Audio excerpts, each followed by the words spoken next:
Genesis chapter 2. In Genesis chapter 1, it shows us the beginning of time. In Genesis chapter 2, it discusses God, our creator, Adam, the man God created from dust of the ground, and Eve, made from a rib taken from the man. Now I'm going to start in chapter 2, verses 1 through 3, which is day 7. Thus the heavens and the earth and all the host of them were finished. And on the seventh day God ended his work which he had done, and he rested on the seventh day from all his work which he had done. Then God blessed the seventh day and sanctified it, because in it he rested from all his work which God had created and made. So God rested. God made the seventh day holy. God blessed the seventh day and made it holy. Now I'm going to read verses 4 through 7, which is how God created man. This is the history of the heavens and the earth when they were created, in the day that the Lord God made the earth and the heavens, before any plant of the field was in the earth, and before any herb of the field had grown. For the Lord God had caused it to rain on the earth, and there was no man to till the ground. But a mist went up from the earth and watered the whole face of the ground. And the Lord God formed man of the dust of the ground and breathed into his nostrils the breath of life, and man became a living being. I want to reread that. He breathed into his nostrils the breath of life, and man became a living being. I visualize that that's God breathing into him a soul, the soul that we all are. No other creature or no other thing that God had made at that time had he done that way except with man, breathing life into us. Now I'm going to read verses 8 through 17, which is discussing the Garden of Eden, the two trees, the tree of life and the tree of knowledge of good and evil, and the location of this garden, because he names the rivers that are around it. The Lord God planted a garden eastward in Eden, and there he put the man whom he had formed. And out of the ground the Lord made every tree grow that is pleasant to the sight and good for food. The tree of life was also in the midst of the garden, and the tree of knowledge of good and evil. Now a river went out of Eden to water the garden, and from there it parted and became 4 riverheads. That's how we know where the Garden of Eden was probably located. The name of the first is Piston. It is one with skirts, the whole land of Havilah, where there is gold, and gold of that land is good. Bdellium and the onyx stone are there. The name of the second river is Gironde. It is the one which goes around the whole land of Cush. The name of the third river is Hiddekel.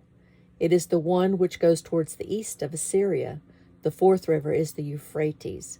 Then the Lord took the man and put him in the Garden of Eden to tend and to keep it. And the Lord God commanded the man, saying, Of every tree of the garden you may freely eat, but of the tree of the knowledge of good and evil you shall not eat. For in the day that you eat of it, you shall surely die. So the rivers that he's discussing are Piston, Gironde, Tigris, and Euphrates. 2 of those rivers still exist, and they are located in what's called the ancient Mesopotamia, which is now known as Iraq. So there's an idea that, according to the scriptures, where the Garden of Eden was located. Now I'm going to read verses 18 through 25. And up to this point, God names everything. But in these verses, God asks man to name the animals. And the Lord God said, It is not good that man should be alone. I will make him a helper comparable to him. Out of the ground the Lord God formed every beast of the field and every bird of the air, and brought them to Adam to see what he would call them. And whatever Adam called each living creature, that was its name. So Adam gave names to all the cattle, to the birds of the air, and to every beast of the field. But for Adam there was not found a helper comparable to him. And the Lord God caused a deep sleep to fall on Adam, and he slept. And he took one of his ribs and closed up the flesh in its place. Then the rib which the Lord God had taken from man, he made into a woman, and he brought her to the man. And Adam said, This is now bone of my bones, and flesh of my flesh. She shall be called woman, because she was taken out of man.